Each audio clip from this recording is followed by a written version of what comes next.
Mbaki, on s'est beaucoup battu pour un projet. Le projet Bob moi sauver le Sénégal. Le verdict est tombé ce jeudi.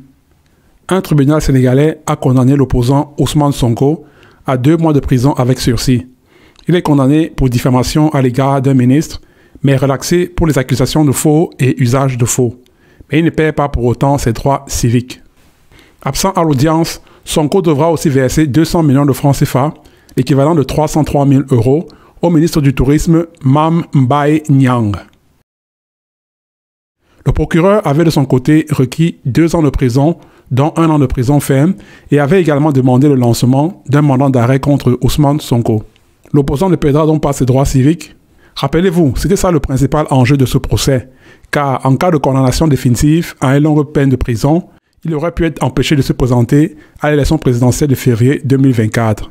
C'est ce que craignaient ses supporters qui se sont largement mobilisés ces derniers jours et ces dernières semaines en manifestant vigoureusement à de nombreuses reprises dans les rues de la capitale, Dakar.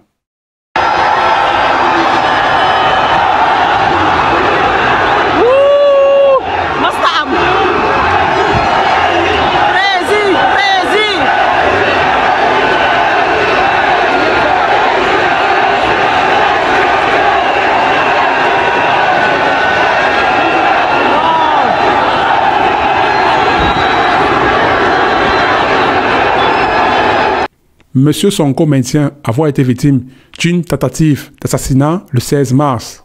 D'un liquide très toxique qui a causé beaucoup de désagréments au niveau ophtalmologique, au niveau respiratoire et au niveau gastrique. Ce n'est pas un citoyen ordinaire, c'est un élément de la BIP que moi-même j'ai vu asperger le liquide. Caché derrière ce procès se trouve bien évidemment sa candidature déclarée à la présidentielle de 2024 qui est en jeu. Même si ses avocats confirment le maintien de son éligibilité, les textes de loi en vigueur prévoient une radiation des listes électorales dans certains cas de condamnation pour diffamation. Il faut cependant préciser que Ousmane Sonko est toujours visé par une affaire de viol et de menace de mort par l'employé d'un salon de massage. Mais pour l'instant, aucun procès n'a été programmé dans cette affaire, dont les ennuis d'Ousmane Sonko, qui conteste ces accusations, ne sont pas encore terminés, car il reste suspendu à un appel. Arrivé 3e à la présidentielle de 2019, ses supporters dénoncent l'instrumentalisation du pouvoir et de la justice qui, selon eux, chercherait à dégager la voie pour l'actuel président sortant Macky Sall.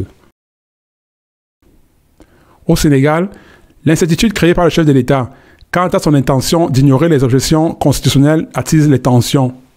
Notamment ce mercredi, on avait assisté à des manifestations autour du campus de l'université Cheikh Anta Diop de Dakar. Les manifestants ont jeté des pierres sur les forces de l'ordre qui ont dû faire usage d'un gaz lacrymogène pour disperser les foules. Les médias sénégalais rapportent aussi qu'une journaliste a été blessée par une voiture particulière.